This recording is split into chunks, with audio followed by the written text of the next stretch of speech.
All right, welcome everyone to our session and our continuing education session, our continuing education series here at the Sheptytsky Institute. We're very glad to have you with us today for, I think, a very important topic on dissecting porn and sex addiction. We'd like to start, as always, with a prayer. In the name of the Father, and of the Son, and of the Holy Spirit. Amen. In the name of the Father, and of the Son, and of the Holy Spirit. Amen. In the name of the Father, and of the Son, and of the Holy Spirit. Amen. Heavenly King, Advocate, Spirit of truth, who are everywhere present and fill all things, come and dwell within us, cleanse us of all that defiles us, and, O good one, save our souls. Through the prayers of our Holy Father, Metropolitan Andrei the Confessor, Lord Jesus Christ our God, have mercy on us and save us. Amen. So we're lucky to have with us today Father Roman Rytsar, who is an alumnus of the Sheptytsky Institute, who has finished a doctorate with us, writing on the topic, I believe, of kenosis in the writings of Metropolitan Anthony Bloom. It's a very interesting doctorate if you have the time to read it. Originally from Lviv, did complete some studies in Poland before coming to Ottawa, where he has lived with his family, with his young children as well. He has a doctorate from the Sheptytsky Institute and also is administrator of St. Michael the Archangel Ukrainian Catholic Church in Kingston, and also works as a chaplain at the Ottawa Hospital, and has recently been certified as a sex addiction therapist, and obviously comes at it from the perspective of being a Catholic, a practicing Catholic, a Catholic priest. So I think that's something that's very helpful for us who are ministering to many people dealing with these issues. So without further ado, I'll be glad to turn it over to Father Roman Rytsar. And just to say that we are recording it, so it will be posted for anyone who is not present, and please keep yourself muted, other than Father Roman, obviously, and use the chat box if you have questions or anything. Thank you. Вітаю всіх сердечно. Це для мене приємність і привілей бути сьогодні з вами і поділитися певним знанням. I'm very grateful for this opportunity for the Sheptytsky Institute and Father Alex, special, that helped me to coordinate this session. So I would like to start why I chose this particular title, I Want What I Want When I Want It. I found that actually it was a song that was written in 1905. It was part of the comic opera, okay, and then it was reprinted as a single song in 1915. And the funny thing is that it says in the description, you can go on Google and on YouTube, and you can type it, and it says that it's a comic song for a male chauvinist. Anyway, just kind of funny, and I thought it will be appropriate title for this session. So due to the topic that I will be presenting today, I would like you to be mindful in the sense of, it's like in when you opening and watching some kind of movies, it says like, warning, the following program contains mature subject matter and is not suitable for those under the age of 18. Viewer discretion is advised. So just to be mindful about the topic. I will not be talking anything inappropriate. You see, I'm a Catholic priest. I'm following the teaching of the Catholic Church. But for some, content might be triggering for some of you. So that's why I left in the chat box, I left my email that you can email me if you have anything that you've been triggered or you need to talk about, so that I will be available for you offline as well. So what are objectives for my presentation today? Well, first of all, to know what is sex addiction, right? Because there are a lot of people who don't believe even the sex addiction exists. Then I would like to talk about how to understand the difference between habit and addiction, and how to help a person struggling from porn or sex addiction, and also how to help a spouse of the sex addict. And I'll try to cover these topics today. So what is sex addiction? Well, just to make it more real, I'd like to give you a hypothetical example that some content is taken from real story of a real person, but the identity and some facts are changed, but the facts are quite realistic. This is what's indeed happening. So think about Henry, okay, who is 44 years old, male, married with 2 young children. He's a manager in a computer company, solid, practicing Catholic. When he was 8, he found a porn magazine, and since that time, he has been using it for masturbation.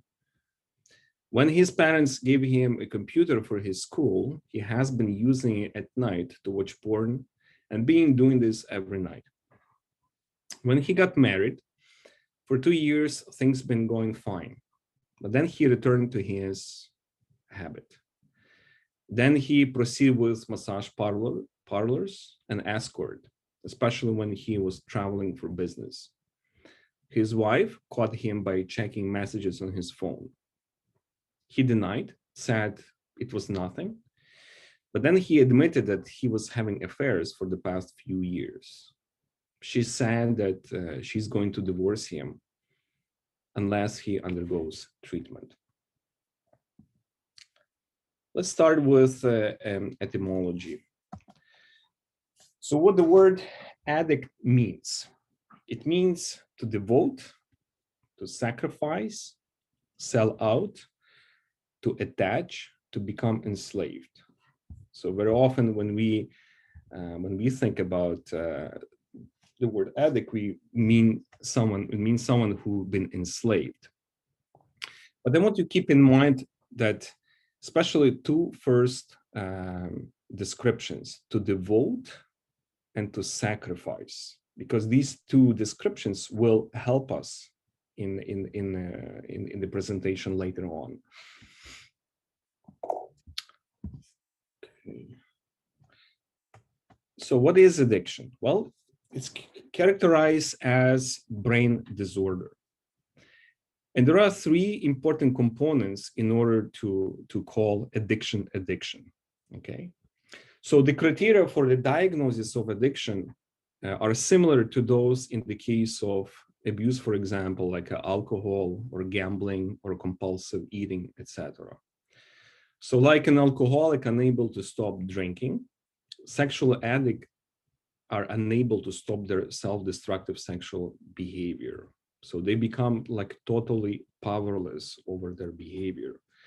They have lost control over their sexual expression, which is exactly why they are defined as addicts. Okay, but those 3 components are very important. It says here obsession, compulsive behavior or loss of control for a period of 6 months. And third one, continuation despite adverse or negative consequences. So again, this definition will help us later on to see how it's actually done in real situation. So addiction in many ways is about the failure to bond. Addicts confuse intimacy with the intensity of the sexual high they receive from others. Okay. Why is that? Well, because sex addicts are most likely reenacting arousal patterns from their early childhood trauma, further cementing those patterns in their brain. Okay. So if when you talk to someone who has a sex addiction, when you talk about intimacy, they immediately think about intensity.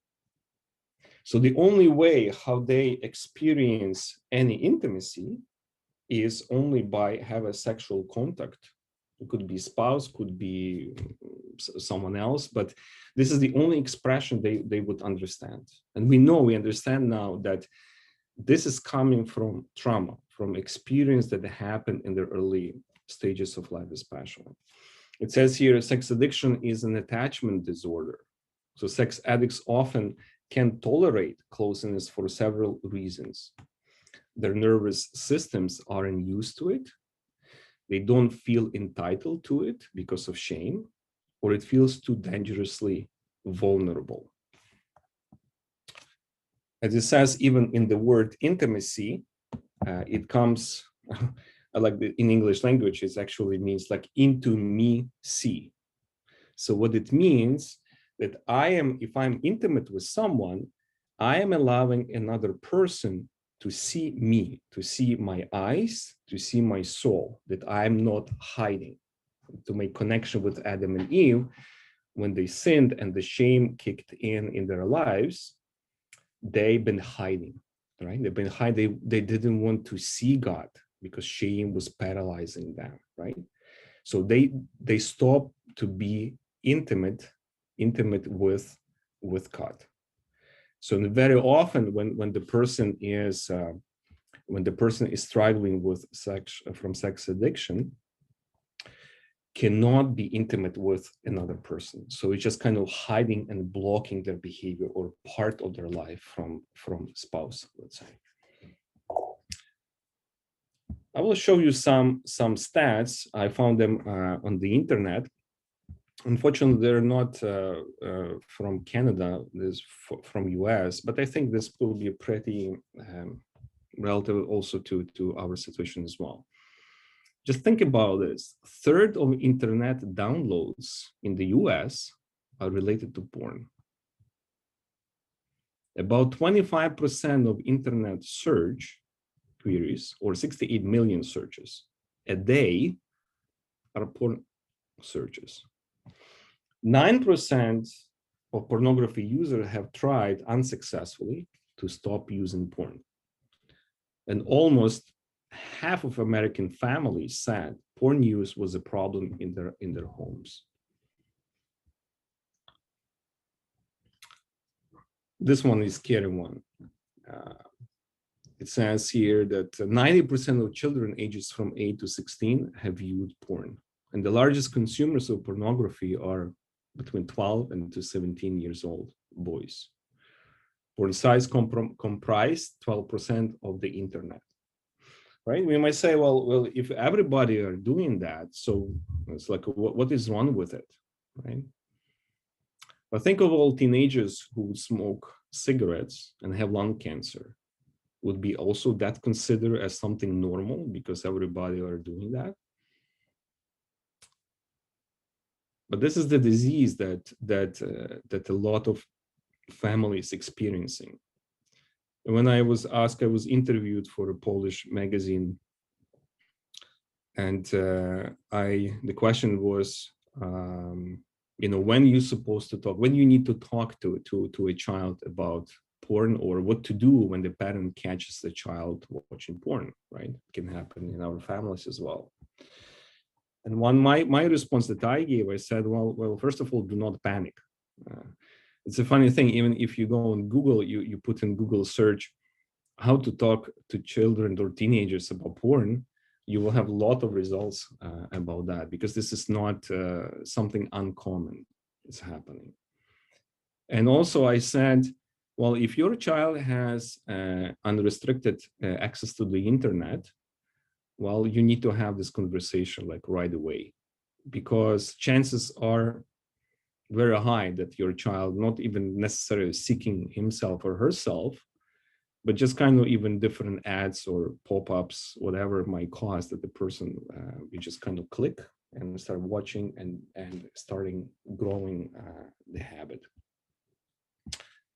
There are some other statistics here. You can see 43% of all internet users view pornographic materials, and 1 in 3 is a female. It's kind of interesting that it's more permissible, in quotation mark, for a man to watch porn, right? It's kind of we might kind of this more accepting, but we might think, but what about women? What about girls? And I don't think there are actually good surveys done on girls or women who also watch porn. But at least on this slide, you can see that 1 in 3 female also has access or watches pornographic materials. 50% of religious men and 20% of religious women. Well, I believe in this case, it's more meant kind of practicing people, not religious kind of religious orders, but religious in the sense maybe practicing, this is what they meant, stated that they were addicted to pornography. Okay. 33% of men between the ages of 18 to 30 either think that they are addicted or are unsure if they are addicted to pornography. Those are sobering and big numbers, And only 3% of pornographic websites require age verification. So this is even more scary. And then Utah, well, I guess this information coming from Utah, consumes more pornography than any other state in the US. One of the questions was like, is it possible that religious people or practicing people are kind of more addicts that vis-a-vis to someone who is non-believer or non-spiritual? And the answer might be that the factor that are people who are practicing or spiritual, so they have more prone to moral objection and admitting powerlessness, because non-religious people are less prone to acknowledge their powerlessness yet. And just to talk about Utah, there are a lot of Mormons who live there. Okay, just kind of in quotation mark. Some stats that they found from 2014. As you can see that according to a survey conducted by a Barna group in the US, 64% of self-identified Christian men and 15% of self-identified Christian women view pornography at least once a month. 37% of Christian men and 7% of Christian women view pornography at least several times a week. 39% of men, 30% of women believe they use pornography is excessive. And 21% of Christian men and 2% of Christian women say they think that they might be addicted to pornography. By the way, if you have any questions that you would like to ask, because we will keep questions to the very end, so write them in the chat, and afterwards you will be able to so you will not forget what you wanted to ask, and then we will be able to answer them at the end. So some truth about pornography. We know this very well, but just some facts that this is a huge business. It makes 10 billion to 13 billion in annual sales globally. And this is the bigger industry than all the major league sports, and possibly even bigger than the Hollywood movie industry. So because there is a lot of money, so you can understand how much power it might have. Some facts about Pornhub. So Pornhub is the largest, it's like a YouTube of porn. Okay, so where people can upload their own videos. It was an article published in New York Times in December 4th on porn, where the author mentioned about how he provided some horrifying facts that actually made the whole world really turn to narrow down and look into this Pornhub website. Because during COVID times, it's like I know in Italy, for instance, they provided unlimited premium access to their content for free, just to help people to manage the stress and go through limitations of lockdown. Think about it, 3.5 billion visits a month, okay? 6.8 million new videos posted on this website every year. It monetizes child rapes, revenge pornography, spy cam videos of women showering, racist and humiliating content. And the search for girls under 18 or 14 years old leads in each case to more than 100,000 videos. Right? I was doing some looking for some stats, who would be #1 country of consumer of pornography, and of course it was US. Canada was 4th in 2019. Those stats I got them from, and Ukraine was number 16.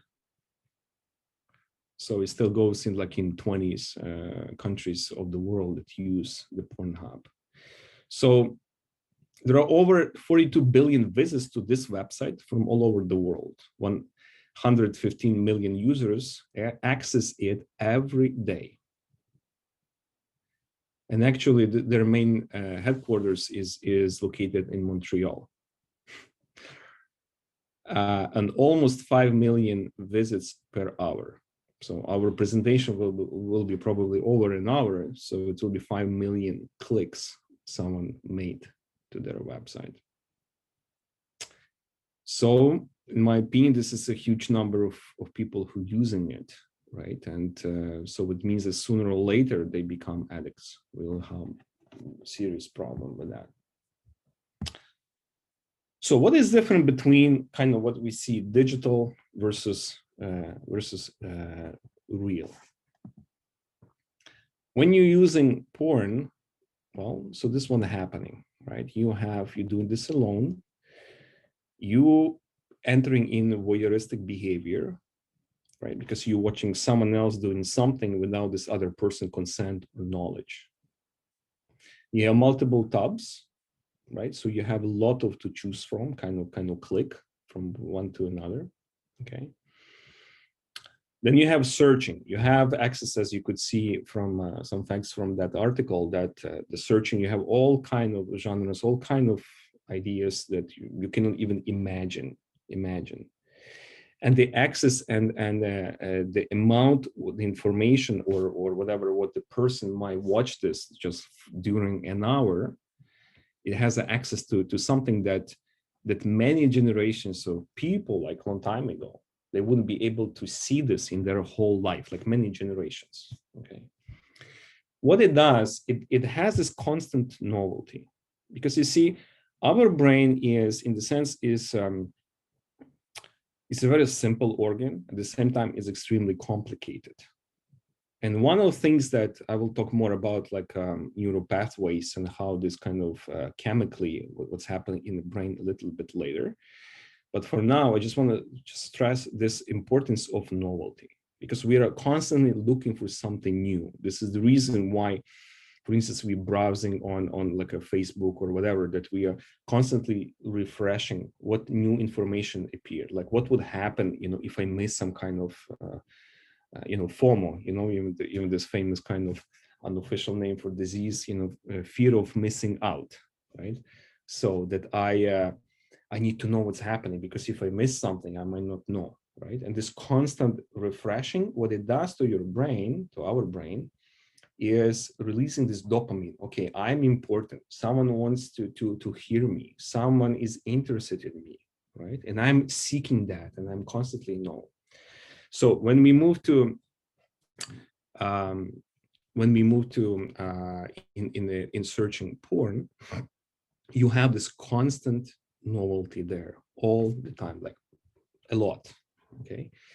And if you think about a person who is married, right? So you have your spouse and you engage in intimate relationships. So, when it comes to routine, you might be not interested anymore, right? But if you have someone else and you have someone else and you have another person, this novelty keeps you going, right? And when you're doing this online, when you're doing this like virtually, this is what causing is called a Coolidge effect, okay? Because each novelty is an opportunity to pass genetic genes to more females, right? Because brain doesn't know what's happening, but you see something exciting, you see something new, and wants to reproduce and pass genes, right? So they're making you to engage in this behavior, and you will be doing this until you to full exhaustion. Shock and surprise, right? So this is something that, as I said, you cannot even, like a fantasy, you cannot even imagine what people might do. Okay. How is this different from real? So this is very important. In reality, you have courtship. And with courtship, there are actually different stages. Patrick Carnes, in his book, Facing the Shadow, this is the book that is used in the clinic where I work, he wrote this so well. He explained there are actually 8 stages in the courtship in order to create this intimacy relationship, which starts with noticing, attraction, flirtation, demonstration, romance, touching, foreplay, intercourse, intimacy, and renewal. Right? So this is when it will be like a healthy intimacy that you enter in a relationship, like in comparison to what we see on the other side, alone. Touching, right? Touching, this is a helping you to exchange with the person, your significant other, with your smells, your pheromones, you experience emotional connection, you grow this intimacy into me, see. So it says here the sex is healthy, but internet porn is not real sex, okay? So some people might say they minimize sex. They might say like sex is not that different, like from eating food or drinking alcohol, right? Because you receive kind of the same amount of dopamine. But in sex, if you think about this, in sex we use the only organs that do not use in anything else, because it is so intimate and meant to be reserved for something you just share between man and a woman. Okay. Every other function in your body, for example, your digestive system, works on its own. It's self-contained. But sex is the only activity that requires another person.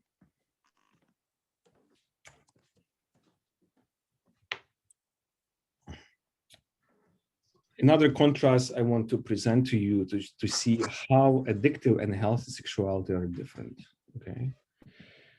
So when you addicted to porn, so you feel shameful, it's illicit, exploitative, compromises your values. You go against what you believe, what's important to you.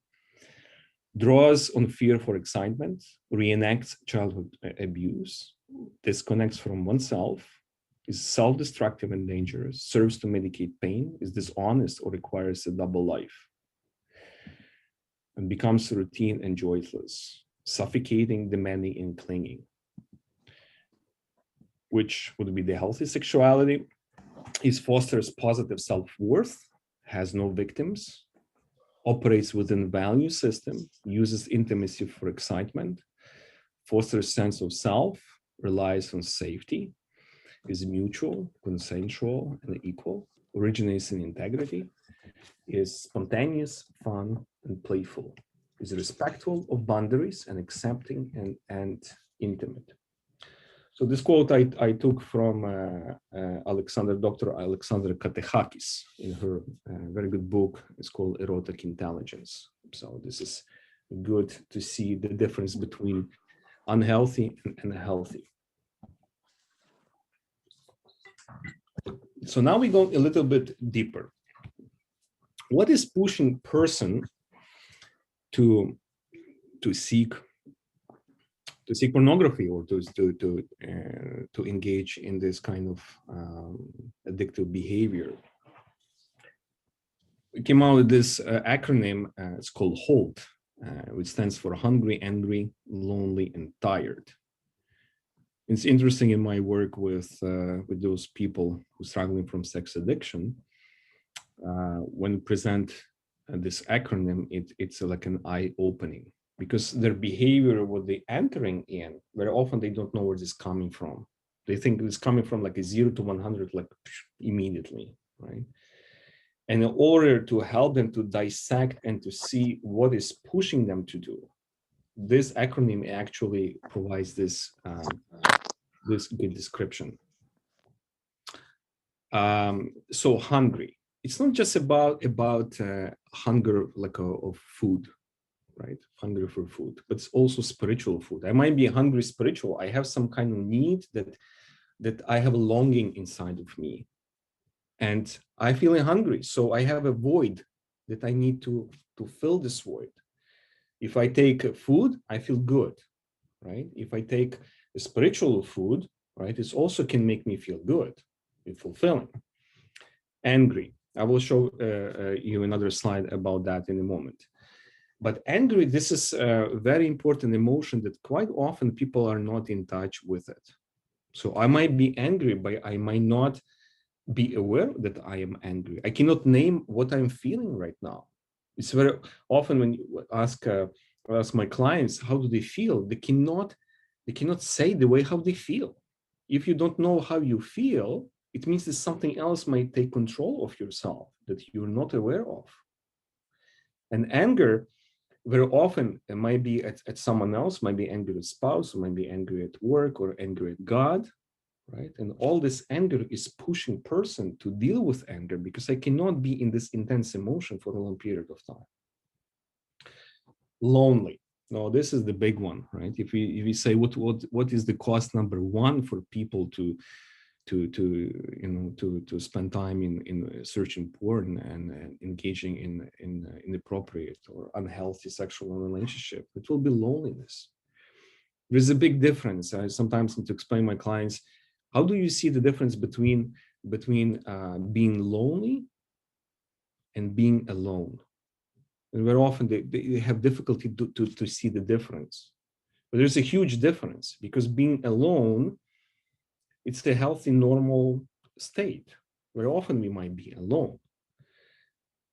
But feeling lonely, this is very, very different, because loneliness is a state that I might be with other people, but I might feel lonely, which means I am separated from everybody else, and I'm just like solo, like an isolated island. Even there are hundreds of people, around me. So, so when the person knows that right now I am feeling lonely, I need someone else. I need to talk to someone. I just maybe need a hug. I just need to exchange the word, right? So if I am aware about my feeling, so then I can actually move, and instead of choosing porn, I can choose and go and talk to someone. And last one, tired. Very often when I'm feeling tired, when the person feels tired, right, it might say like, I deserve to relax. I need to do something really to relax, to take stress out of myself, right? And porn might be one of the quickest solutions that can help give me a quick fix. As I said, we're going a little bit deeper. So I like this quote. The first question always is not why the addiction, but why the pain. Nobody wants to be addicted. No. So when you're addicted, this is one of the things that it's like too late, right? Because you're in it now. But no one would choose addiction. But usually I have some kind of pain that I don't know how to deal with it or what to do with it. So I'll be numbing my pain. So this is what can bring me and that I will become an addict. So that's why one of the work that I do in the clinic is to help the person to see where is this coming from, what's your pain, what's your real need, right? And it takes a lot of time to get to that point. As I mentioned before, here is an example worksheet of anger. So when you see the iceberg, this is a very interesting slide. You see, very often when we see what we see externally, we don't know what is happening internally. So you may have a person who has current behavior that engage in anonymous sex, or does like a one-night stand, or just go to have sex in the washroom, right? The movie theater, or the prostitutes, or strip clubs, or internet porn, group sex. So this is what we see external thing, right? But underneath of that could be something else. As it says in this slide, it could be anger at my boss for firing me, almost like taking revenge. Anger at my wife for leaving me. Anger at my old firm for not giving me interesting work, right?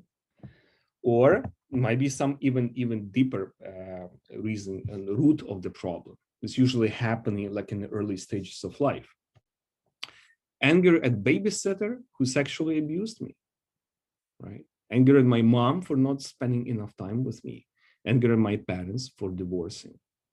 And those issues that lays like underneath of a sex addiction that we see only like external, like consequences, right? This is what we're trying to eliminate, right? We're trying to control that, and this is a good approach. But underneath of that, there is something else. If we don't understand what is pushing person to enter in this self-destructing behavior, we will not be able to help the person, right? And sometimes you need to go deeper and even to the very roots of the problem that very often stemming from the childhood.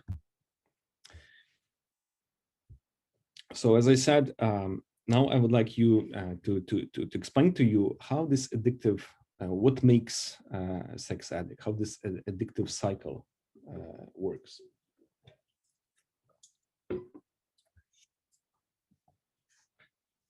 It might be happening that addiction is already present in the family. It could be alcoholism, it could be gambling, drugs, eating disorder, or compulsive sex. Could be often, there's also no negotiation in the family. It's like a black and white.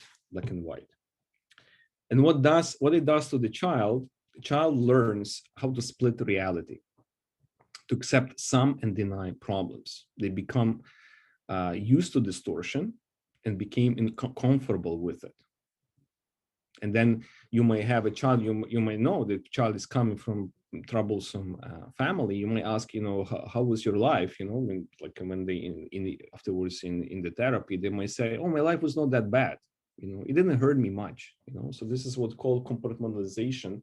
It means like a separating like a reality from fantasy. So they might choose fantasy as a coping mechanism to deal with the reality that is overwhelming and is too difficult.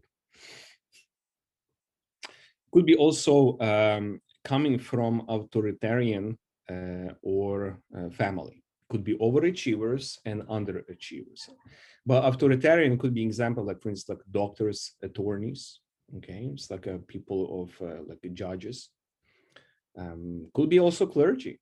Compulsive working, right? So there are no kind of strict hours when you work. You all the time working, right? Because you live in constant stress. Right? When you live in constant stress, it means that the dopamine and other chemicals are released in your brain, and you need to stimulate yourself. You cannot just kind of still sit still, right? Because you need to be all the time on the go, right? But honestly, there is something else is pushing you to do that. Because chaos and depletion. Those who have problem with compulsive working, right? Their sense, and very often their sense of worth is measured by money, power, or recognition, right? Like what kind of title will I have? What kind of, degree or whatever, how much control will I have? When trying to match their parents' achievements or to be better. I do this, so I deserve it. So underachievers on the other side was something that in order for them to be noticed in the family, because nobody paid attention to it, it would be if they would fail. So sometimes child would do something kind of on purpose to fail, because it will be the only moment when the parent would pay attention to a child. Okay, so then these addicts, they become family problem, kind of scapegoat, right? As long as the addict is the problem, no one has to notice the emptiness or the abuse in the family. So interesting that in both overachievers and underachievers have the same result, the belief that they deserve it. When something bad happened, they deserve to act out. When something good happened, they deserve to act out. Finally, they get to the point where only something has to happen and you feel you deserve it. Okay. Rigid family with negative view of sex. Right. So how was the conversation done, about sex? We don't do a good job talking about these issues, and very often we rely that, schoolmates will talk about that. But not nowadays. We know that what children do at schools, it's just like a mind blowing. So it's just horrible, right? And then when this conversation that's supposed to happen between parents and children, right? Not teenagers. Teenagers too late. But children, maybe when they, as I said, when they start have access to the internet, maybe when they're 7 or 8. We have examples of clients who come and they had first exposure to porn when they were 6. Right? You always ask yourself, like, where have parents been? Like why did this happen? Right? So, and then with the negative view of sex, if we have something dirty, something you just need to keep to strict and hide and not talk about that, well, the child will discover that, and then will experience, if they're connected with touch, for instance, so they'll experience pleasure, right? And then it kind of then connects pleasure with something which is forbidden, right? And then you want to repeat this behavior again and again and again. And the only way to break this is to provide a healthy understanding of sexuality and saying that body is beautiful, created by God, is meant for love, right? And then to explain there is a lot of negative stuff on porn, right? That they need to be to take to watch. So just one more thing with regard to the first one, that addiction present in the family is that genetic structure that predisposes to addiction. Scientists believe that there is a problem with the way an addict's brain processes neurochemicals such as dopamine and serotonin, okay, were often associated with pleasure, pain, and relief in the brain. So in other words, when those who have some kind of addictions at home, they already kind of children lacking this dopamine release. So they need to compensate, right? If the alcoholic need to compensate all the time with drinking, or drug addict with drugs in order to compensate the lack of dopamine, right? Because it's not enough what I was receiving so far. I need a bit more. So when the child is born in the family and already lacking this dopamine, so needs to kind of compensate with something else. Neglected children. Well, the ACE study revealed, ACE stands for Adverse Childhood Experience, that the trauma, neglect, and abuse histories are the most common and a consistent presentation of addicted clients. There is a lot of talk about trauma nowadays, right? And they say that 90% to 94% of sex addicts have some kind of trauma. An interesting thing I didn't know about that the word trauma in Greek, the word trauma means wound, right? But like wounded healer, right? Just like a wound. It's not just kind of physical wound, but there's also something deeper than just physical wound. But we kind of more used to trauma word, right? So it's here, abuse victims, 88% of sex addicts have been sexually abused.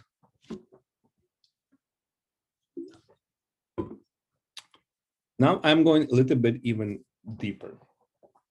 So in this slide, this is basically structure that can help to understand what is happening in the brain of the sex addict, how he moves from this urge to act out, right? And he moves from, as I said, from 0 to 100, like in one step. But there are a lot of things that are preceding that, a lot of things. So one is, the most important is a belief system. So belief system is, each person has a belief system that is the sum of the assumptions and statements that he or she holds to be true. It contains information about a person's value or worth, relationship, needs, and sexuality. For each of us, our belief system is the filter through which we conduct the main task of our lives, making choices. Now, with the addict's belief system contains certain core beliefs that are faulty or inaccurate. Generally, addicts do not perceive themselves as a worthwhile persons, nor do they believe that other people would care for them or meet their needs if everything was known about them, including the addiction. So finally, they believe that sex is their most important need. So they kind of stuck in this kind of negative self-core belief about themselves. And when you have this addiction that is controlling the person, so they cannot go to anybody else. So they're one-on-one with this problem until they will be found out or caught.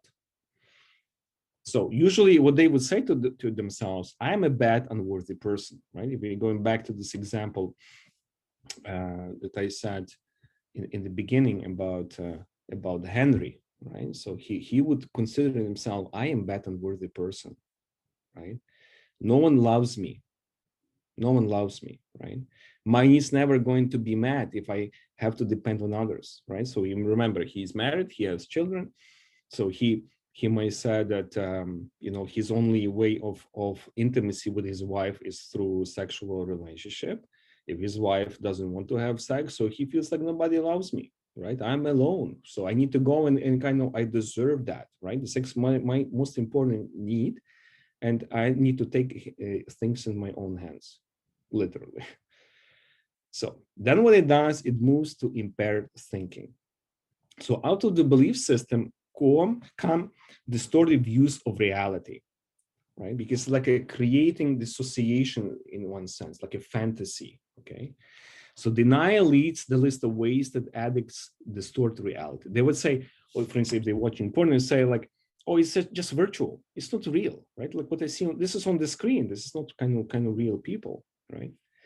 Or they might say, with the stress I am under, I deserve this, right? I've been working so hard, I did so much, I achieved so much, right? Or the other extreme, like I'm so bad, I'm nothing, right? So I deserve it. I deserve it. It doesn't hurt anybody, right? Because I am doing this online, right? Like there's no other person engaged, so I'm not even overstepping kind of some boundaries of my marriage. No one really cares about me. This is my way of relaxing, right? The addict would blame of others, right? They might say, oh, my wife is the problem, right? Or my children, or maybe my job, I'm unhappy in my job, or maybe my boss, right? So for all my problems, and it becomes another way to protect his secret life, right? There is no acceptance of personal responsibility for mistakes, failures, or actions. And then it moves to addiction cycle. The four-phase addiction cycle, preoccupation, ritualization, sexual compulsiveness, and despair takes over the addict's life. So with preoccupation, he enters like a trance or mood wherein the addict's mind are completely engrossed with thoughts of sex. Okay, this mental state creates an obsessive search for sexual stimulation. Then it moves to ritualization. The addict's own special routines that lead up to the sexual behavior. The ritual intensifies the preoccupation, adding arousal and excitement. Then the compulsive behavior, this is the actual sexual act or acting out, which is the end goal of the preoccupation and ritualization. And the sexual addicts are unable to control or stop this behavior. So this is like it's like too late. And then it moves where it always like goes like that. So when the addict behaves this way, it always you act out, and then you enter this others part, which leads to despair. This is the feeling of utter hopelessness and realization of powerlessness, right? This is it results in an aversion to sex. In other words, sexual anorexia. So we say, in other words, like now sex is my biggest enemy. I need to avoid sex because this is my worst problem, right? And then it happening because you so become averse to it. It flips to the other side that until next time. So the pain the addicts feel at the end of the cycle can be numbered or obscured by sexual preoccupation that re-engages the addiction cycle. Sexual addicts are hostages of their own preoccupation. In despair, guilt changes into shame, right? So in this despair part, so feeling guilty for what I did, and then you say, I'm guilty because I am bad, which is shame. And the difference between shame and guilt is crucial because guilt is, I regret for what I did, okay? I did something wrong, but shame, I am a bad person, I am unworthy. And then it is flipping from guilt into shame. They feel I am a bad person, so I'm in such pain. I need to numb my pain, and I go and act out again, and then the cycle repeats itself. And then it moves back to on the top here, it says unmanageability, which means that this chaos enters addict's life, and then family and friendships are neglected, finances are affected, physical needs or other of other kinds are unattended, and the addict's lifestyle become a consistent violation of his or her own values, compounding the shame, and the consequences start to occur, right? So this is where we meet people who've been caught in their behavior, like in an example of this Henry hypothetical example that I used, that his wife caught by checking his messages, and she started kind of, finding what's happening, right? And then his life started kind of crumbling down. Am I an addict, right? So this is an important question. So we hit the bottom, so now we're going up. How to know, how to help another person to find out if they addict or not. So those are signs for a sex addiction, okay? Irresistible or uncontrollable sexual urges that the person might feel. Frequent or repetitive sexual behavior. Inability to reduce or stop sexual behavior, even they want to stop, but they can't stop. Sex becomes a central focus in the person's life, to the point that he or she neglects other important areas such as health, relationship, family, work, education. Increasing need for frequency, intensity, or variety of sexual experiences, right? It leads to what I said before, that sex addict would misunderstand intimacy for intensity. So we look at, I need intensity, like something new that will spice up, right? But this is actually can be something else is happening inside. And sex is used to regulate mood or emotions or in response to stress. Sometimes in couples that they might have a problem, they might have an issue, and they don't know or they don't want to resolve the issue. So they go and have sex thinking that it will releases the stress, but the problem remains. So next morning they wake up sometimes feeling worse, right? So what are the common excuses for acting out? Because it's not only like an addict who is like not a victim, but in the sense experiencing pain or a troublesome person. But they learn also, they use a lot of lying to cover up their behavior, because I need to keep my life in secrecy. So I need to cover up with lies. So on the outside, I might look like a totally different person than my behavior that I'm doing in secrecy.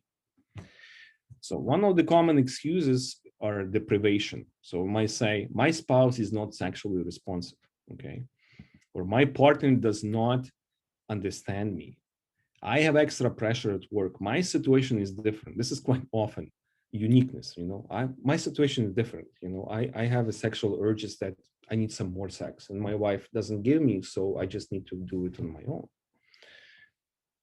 I might say, I'm just being a man, right? It means to be a man, it means to be engaged in watching porn, right? A lot of people believe that. Or it was only once in a while, right? So minimizing the extent. So what are the assessments? So there are some free tools that are available for people that who have this kind of behavior. They notice that they have a problem with their behavior. So there are free tools that are available online. So you don't need to pay for this anything extra. It's just available online. So the first one is called Pathos. It has a short self-evaluating tool. I have 6 questions. So basically just go like preoccupied. Do you often find yourself preoccupied with sexual thoughts? Ashamed. Do you hide some of your sexual behavior from others? Treatment. Have you ever sought therapy for sexual behavior you didn't like? Hurt others? Has anyone been hurt emotionally because of your sexual behavior? Out of control. Do you feel controlled by your sexual desire? And sad. When you have sex, do you feel depressed afterwards? And if the answer like more than three positive answers to these questions, it means that the person would need to seek a trained therapist to talk about this issue. Another one is a SAST-R, which stands for Sexual Addiction Screening Test Revised. There are 20 questions. So I'm not going to read that. I just wanted to let you know that this is available online, so a person can check it on its own. So now I would like to give you a little bit kind of what is happening chemically in the brain. This will be very interesting. So As I said, our brain is a unique organ, simple, at the same time complicated. Okay, and our human brain does not differentiate between an unhealthy reward and a healthy reward. But when it is stimulated, it blindly activates its centers of pleasure, and an important chemical called dopamine is released, which causes the brain to crave this reward. Okay. In this way, the neurological pathway of accessing the pleasure centers of the brain become hijacked, and this eventually leads to addiction. So there are research that's been done that's showing that how it actually changes the brain structure of the addict. So when these neural pathways, it means like those stimulation, the same path, right? So that it actually rewires your brain, like literally rewires your brain. So it changes structure of your brain, right? It says here, it changes the structure of your brain. How does it happen? Well, it numbs pleasure response. Everyday pleasure do not satisfy. So that's why this novelty kicks in, because I all the time have something new, something new, something new. So hyperreactivity to porn, everything else is boring except porn, right? And willpower is erosion. So that's why it's not enough to a person just to say, you just need to make a decision, to do it again. Well, it's not enough because the damage already been done to brain. So it is hard to tell at what exact moment a habit turns into addiction. The human brain is developing up to the age of 25. So this is very, very important information. This means that each new experience that causes a dopamine outburst leaves a mark in the memory, and we want to repeat this experience again and again and again. When a person eats a tasty meal, for instance, dopamine rises to 50%. When engaged in sex or drinking alcohol, it increases to 100%. When in nicotine, it's up to 150%. And when is using methamphetamine, up to 1,100%. So a person always remembers his or her own first kiss, right? Their first time having sex, the experience of finding erotic magazines or pornographic files on the computer at home or at friends' place. Then he or she wants to repeat this experience or to return to it when they are feeling lonely or unhappy, to increase the dopamine. When a teenager starts smoking, nicotine stays in the brain for 30 days.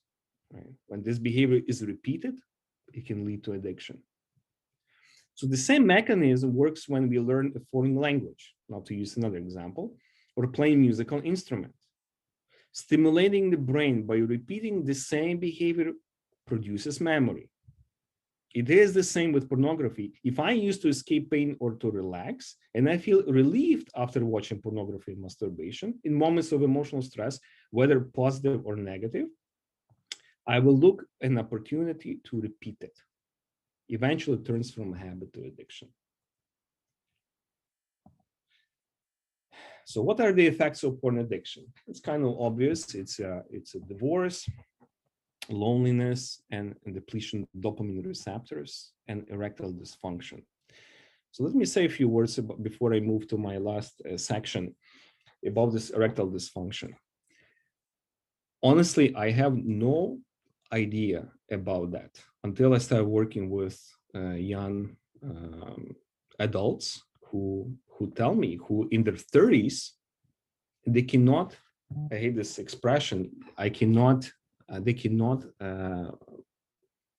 perform. They cannot.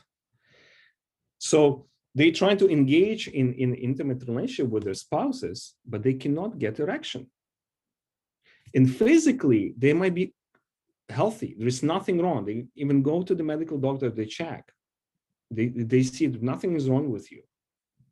But they never ask this question, do I use porn? Because now we see there is connection between those who use porn and doing this for many, many, many years. And when they're trying to have a child or trying to be engaged in intimate relationship with their spouse, they cannot perform. So what is happening that, and then at the same time, they might go online, and I'm quoting here someone, okay, who might go online and within 30 seconds will be done. but cannot be intimate with his spouse. This is what porn does to your brain. This is so, so dangerous. Okay, so this is kind of gloomy and everything is very heavy. So let's kind of brighten up a little bit. Okay, let's talk about, is there a hope? Well, recovery. I do believe in hope. So that's why I work at Whitestone Clinic, because I truly believe in healing and I believe in recovery. Not just sobriety. Very often people think, oh, I just need to be sober, stop acting out. No, we say we believe in healing, recovery and healing.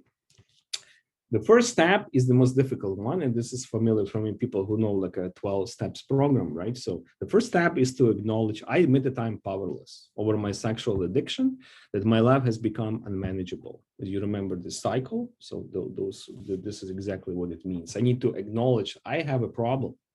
And for the person to acknowledge I have a problem, imagine if you have a group of young men, right? And they might say like, I have a porn addiction. So another man might say like, stupid, everybody doing that. It's like nothing wrong with that, right? They minimize that. They say like, everything, oh, maybe they're right. Maybe I don't have a problem, right? And then kind of continue. And then something else needs to happen in order to be like a wake-up call, right? So for them to seek help. So very often what needs to be like a starting point is to create boundaries, right? Very often addicts typically have very poor boundaries that result in poor impulse control. The other part of the boundary problem is that they ended up doing things they did not intend or even wanted to, right? Some of them, honestly, they never learn what it means to be intimate, what it means to have a relationship with a woman. Right, like how to engage in conversation. They only know how to have sex, right? But they don't know all these other steps that I said before. For sobriety to occur, they need to develop an appreciation for oneself that is not overinflated or overinflated or overdeflated. So the self-realization, addicts do not know much about themselves due to beliefs around their unworthiness. They feel so defective, they're uncomfortable being in their own presence. Just by being alone become a trigger to act out. And sobriety comes only with painful self-realization. Addiction means to escape internal turmoil. So the starting point is, as I said, to acknowledge that. Well, do or do not. There is no try, as Master Yoda said, right? And it starts with the serenity prayer, right? Look at it, it's a very helpful one that means that, to accept things I cannot change and courage to change the things I can and the wisdom to know the difference. What will be the practical steps? Well, the recovery starts with the therapy. You have individual therapy, you have group addiction therapy, 12-step group, workshops, education, residence program. And I learned that near Toronto, there is place, and trying to find the name. It was Bellwood in the past, but now it's called something else. Edge, anyway. So in that place, 7 weeks of therapy in residence therapy cost $42,000. So it's really expensive. We're also like there's like a comprehensive program, for instance, what we offer the clinic where I work, Whitestone Clinic. So that we have, it's like for outpatients, we have, so people come in, we have a program for men, for partners, for spouse, for teenagers, we are in the process of developing, but also for couples. Okay. Okay, what are withdrawal symptoms? This is how another proof is showing that this is an addiction. Okay, the withdrawal symptoms are actually the same as from cocaine withdrawal. It's shocking. I didn't know about that. You have fatigue, nervousness, insomnia, headaches, shakes, itchy skin, chills, nausea, shortness of breath, high sexual arousal, low sexual arousal. If someone would tell me, I would not believe that very much. But when you work with real people and they telling you what they experience, how they really struggle because they're resisting the temptation of acting out, it's real. So it's not something that someone just kind of created. This is something real. And when we have a people, for instance, who have several addictions, sexual addiction would be the last one to deal with.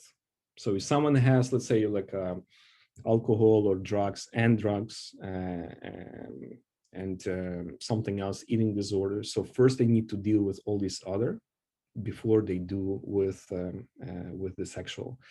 The reason is because other addictions, they have external thing. So for instance, with drugs, you have drugs, you need to go and buy. With alcohol, well, you have a bottle, right? With gambling, you have to go to casino, right? So when you have eating disorder, well, you have food, right? So those are external. But with sexual addictions, everything happens in your brain. It's everything happening here. And this is like the most difficult to heal, the most difficult one. Because it's easy to cut off stuff what you might buy, like for instance marijuana, right, or cocaine, right, or hashish or whatever. So in this recovery process, what is suggested, it's kind of proved that 90 days celibacy is important. It helps you to cool off.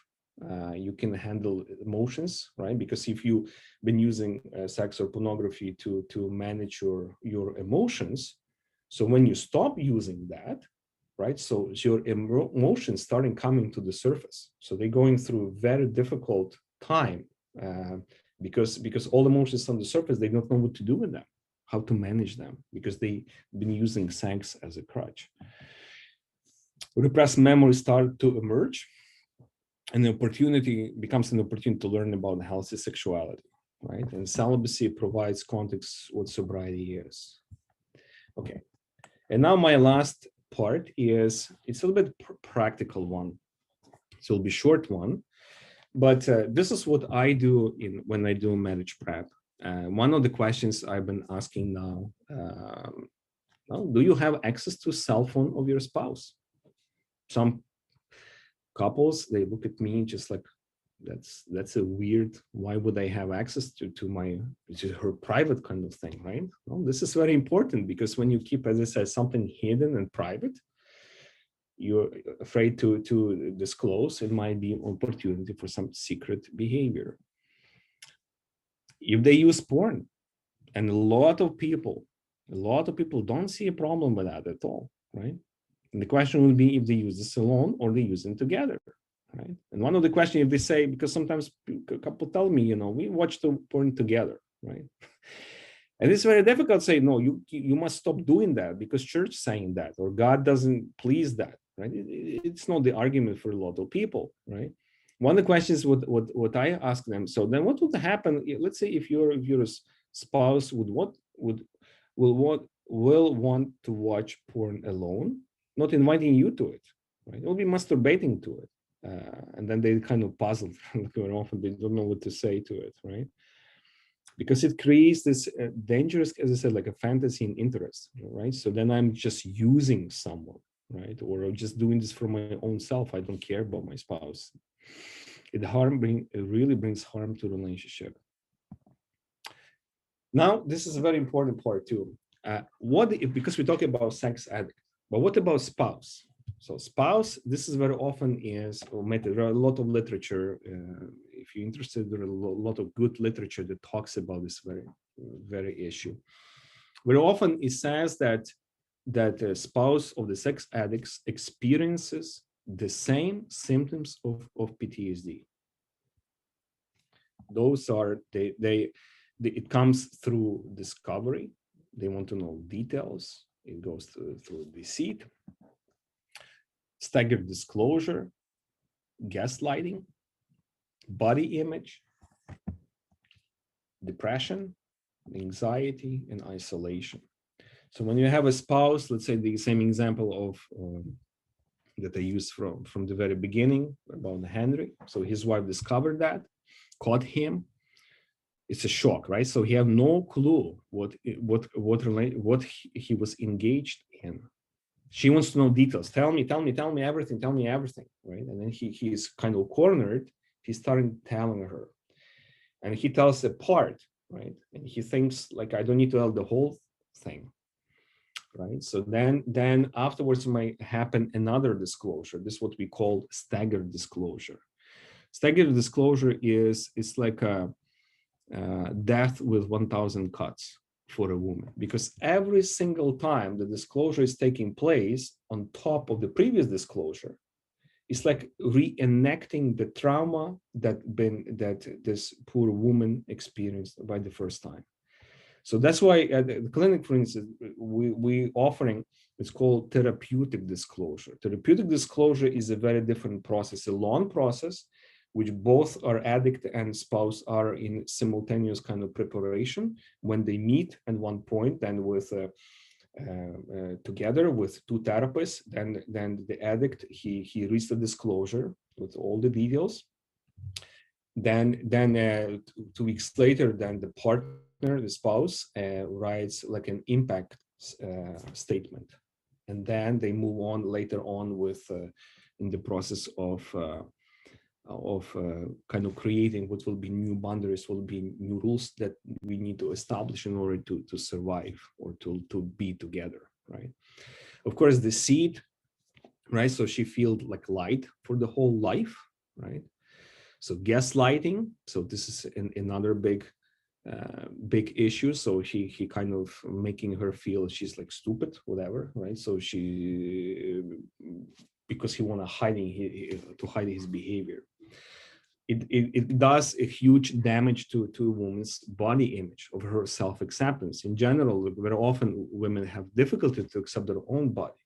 But if they see their spouse is looking someone else's body and enjoying that and masturbating to it, so this is create such a trauma for this poor woman. She thinks like, I'm unattractive, I'm no one, I'm nothing, right? Or be comparing herself to those images that they're not real anyway on the porn websites. And it creates depression, anxiety, and isolation. So now here's a little just information for, because we have some clergy here, just to be mindful of. I started when I accept confessions, so I started being more attentive to it. So that's why I'm sharing this with you. Okay, so the first one is, if confession becomes part of the ritual. There are examples of men who might not act out for the whole week, but then they have a day when they go to confession. So a night before, they would binge on watching porn like for 3 or 4 hours, combined with drinking alcohol and etc. Because I know next day I'll go to confession, so I can confess all this, I'll be forgiven. And it's not just behavior that happen like once in a while. This is behavior that's occurring from time to time, like on a regular basis. Okay, just to be mindful about that, because it's a sign for sex addiction. If the dependent comes regularly but confesses the same sin all over again, probably this one is happening more often, right? That the person comes and say like from week to week and confesses the same sin. And as a priest, like in the past, I would just like say, well, I don't know, like take a cold shower or kind of go for a run or eat healthy, or just like whatever, you know, keep your room cool. But all of this is not helping, right?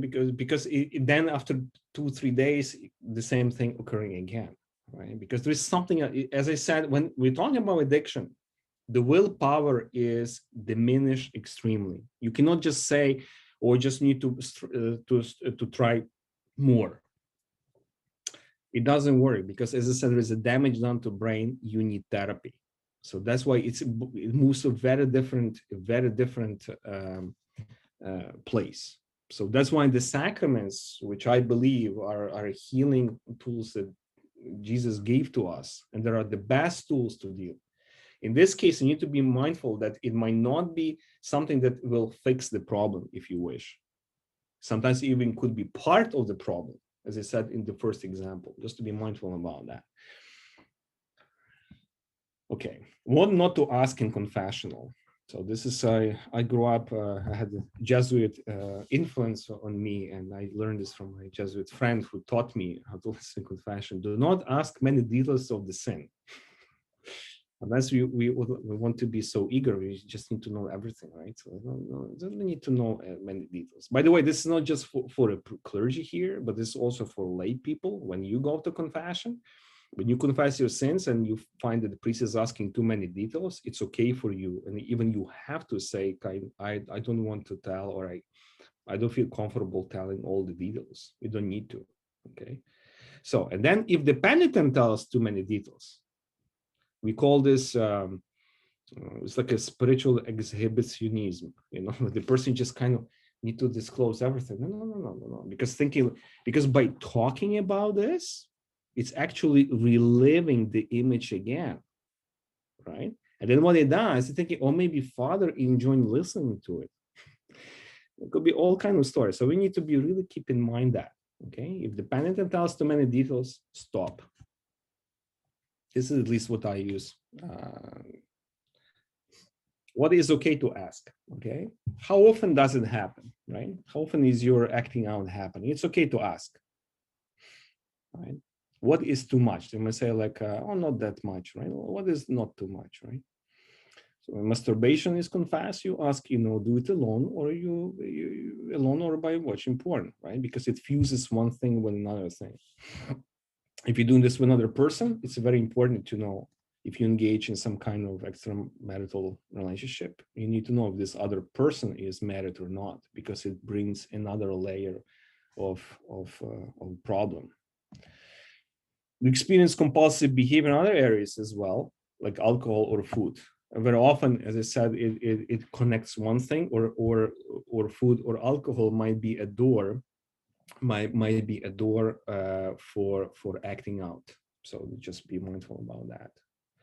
Okay, now my last slide.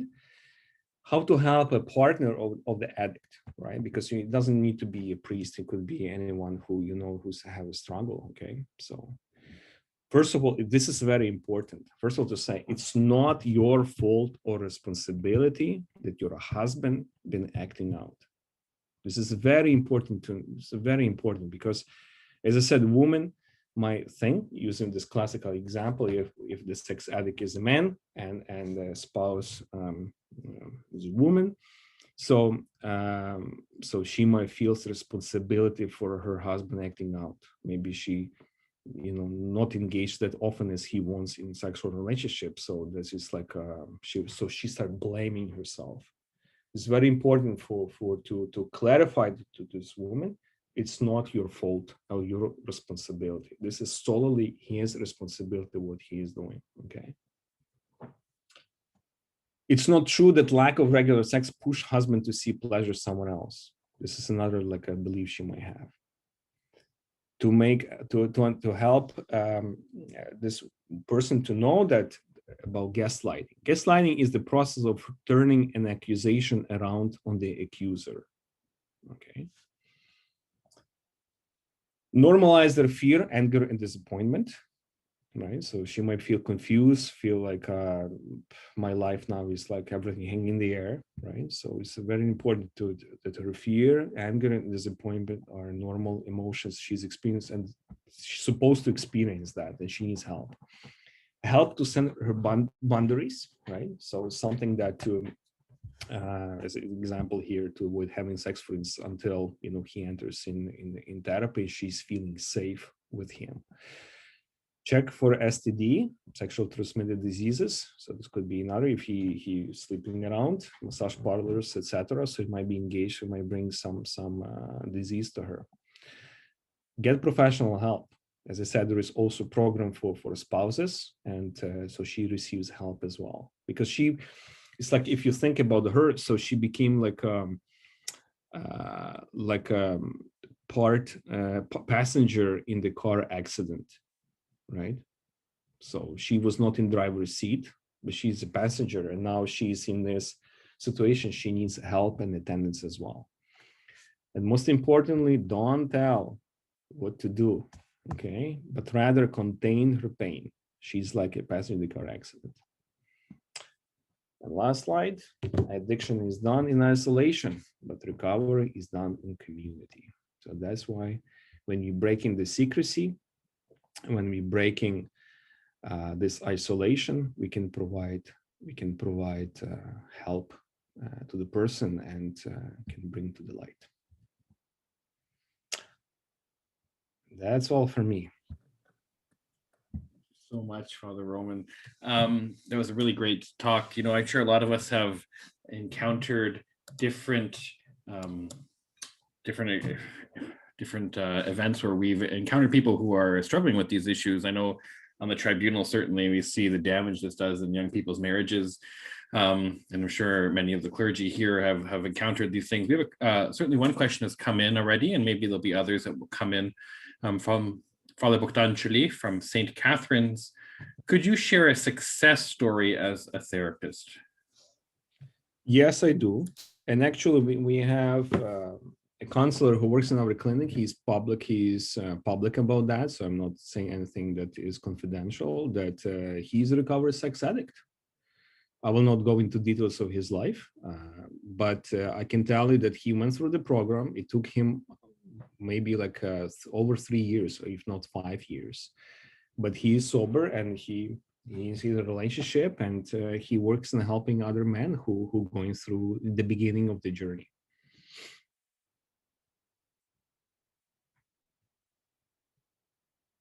Maybe another question. What point, what advice could you give us for what point should we refer someone?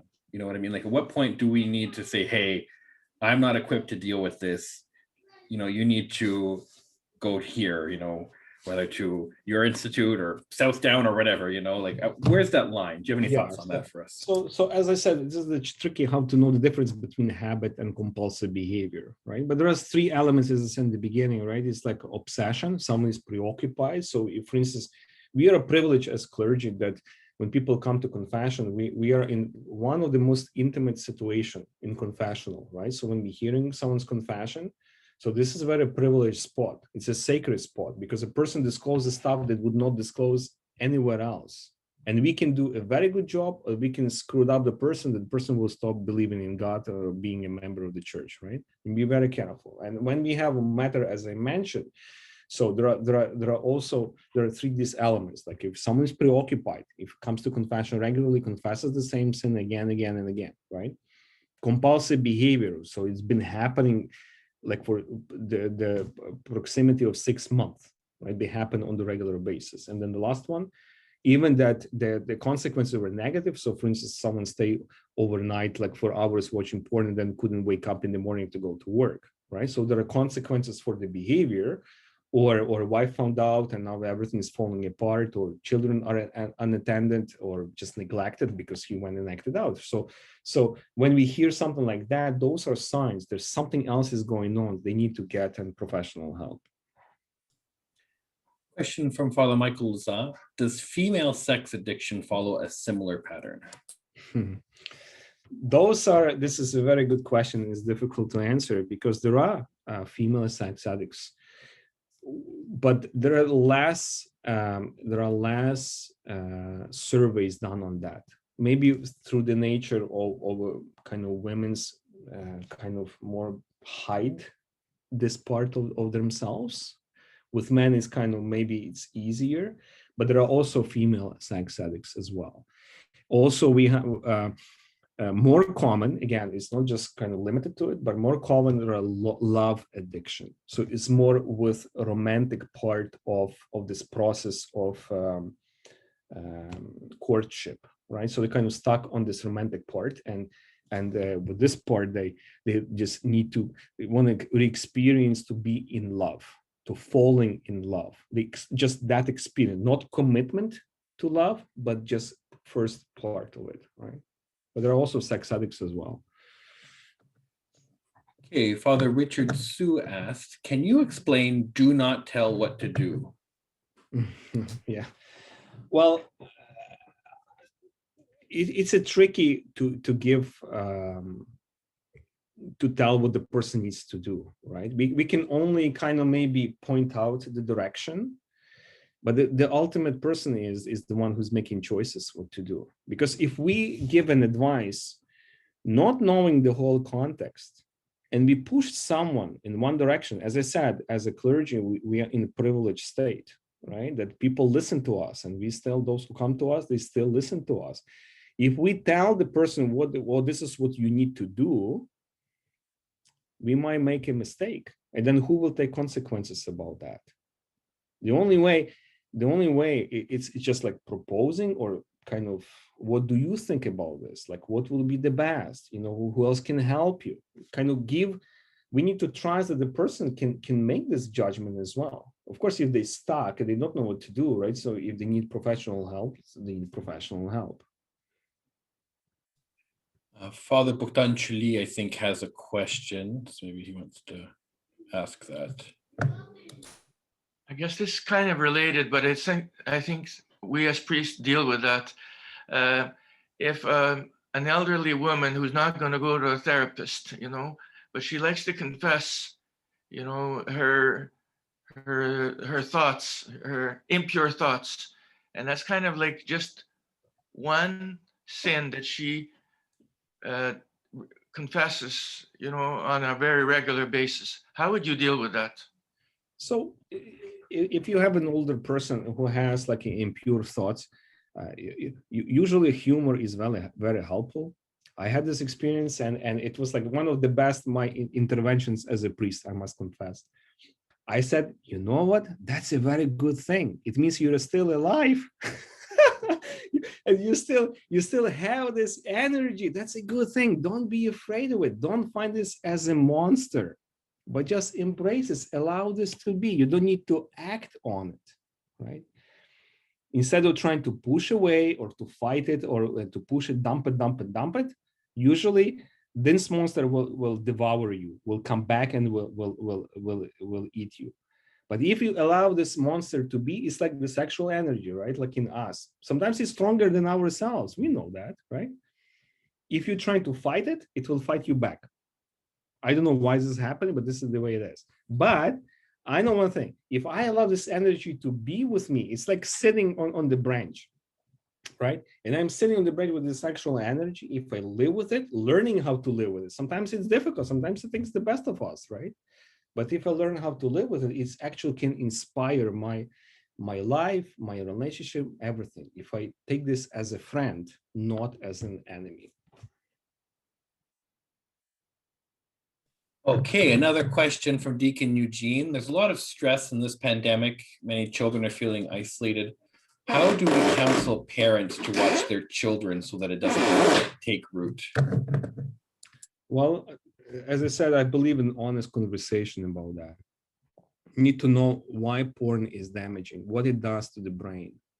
Not to be afraid talking about that. Even if you don't know how to talk about this, well, just kind of simple things, you know. So even those women that you observed, right? It's like they've been used, right? Even if they agreed to it, right? They still been used even themselves, right? That is not teaching new techniques, right? It's not helping you to is only what it does is objectifying another human being. And you're called, like, for instance, to love, you know, to take care of, to protect a human being, not to use a human being for your own pleasure, right? At the same time, pleasure is a huge component of life, right? And all the sexual relationships. So, because it's connected with pleasure. So I want this pleasure. I don't want this other part, right? To normalize that pleasure is also something that God created for us. This is part of who we are, and we need to embrace this as well. But this is something that will be used down the road when I meet my future spouse, and then I need to pray for my future spouse. We'll be engaged in this beautiful relationship down the road. But right now, I'm kind of in preparation time, not in self-indulgence that I'll be kind of stuck in my behavior. It's a tricky one. I don't have, maybe it's not the best answer, but this is not easy to answer it too. A few people pointed out it'd be helpful to have maybe some of the slides or some of the book references. So I don't know if you could share that with us. We could, if you shared it with me or with Tamara, then we could share it with anyone who asked for it.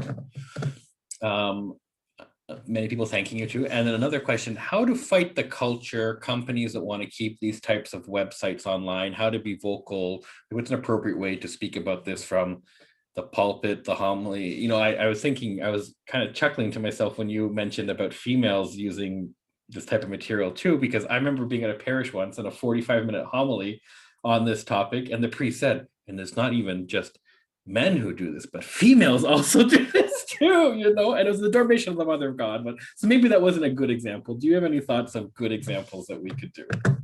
Well, you see, it's like a fight between David and Goliath. I find this, you know, because you know, this article, "The Children of Pornhub," you know, by Nicholas Kristof in New York Times. For me, this is like a fight. I pray for this guy, because he did something unbelievable that no one did before. He did this huge article pointing out a lot of facts and make that everybody started talking about that they shut down, you know, Pornhub, that they start more filtering, you know, what videos are uploaded. And there are some credit cards stop kind of allowing to use there. I don't know where it stands now. I'm not following that closely, but just awareness, right? Even this presentation we're doing today, you know, this is just awareness about the problem, because we only know from, you know, from the church position, from a moral position, which are very solid arguments. But for many people, those are not solid arguments, because, as I said, it connected with pleasure, something I can have for free. And there's another challenge is that porn is free, but therapy costs money, right? And then for a person to spend $400 a month on therapy, when you will be told kind of things you've been doing is not correct, right? It's a big challenge. Comparison where you can go online, a few clicks, and you're there for free, right? It's a challenge. I think that's everyone that we have, and to thank you very kindly, Father Roman, for giving of yourself, your time, and your expertise. Certainly, we're always glad to be proud of such an alumnus that we have from our institute. Just to share with everyone, before maybe we'll ask Father Rytsar to give us a blessing as our closing prayer, that we do have our next event coming up on March 13th, the experience of deification in the Lenten liturgies, which is going to be by Father Khaled Anatolios, who's a big name in Eastern Catholic theology. So please, if you're available, definitely tune in for that event, and you can get more information from tomorrow at Sheptytsky. So Father Roman, if you could give us your blessing, and then we will end our time together. Yeah, may Almighty God will guide us, will be our hope, will inspire us, will protect us, and Mother of God will intercede for us before the Lord, and especially for those people who are struggling from all sorts of addictions in their lives, so that they will see hope. They will not feel loneliness or isolation, but they know there is hope to make them feel free. By the prayers of Holy Mary of Egypt, Lord Jesus Christ, have mercy on us and save us. Amen. Thank you.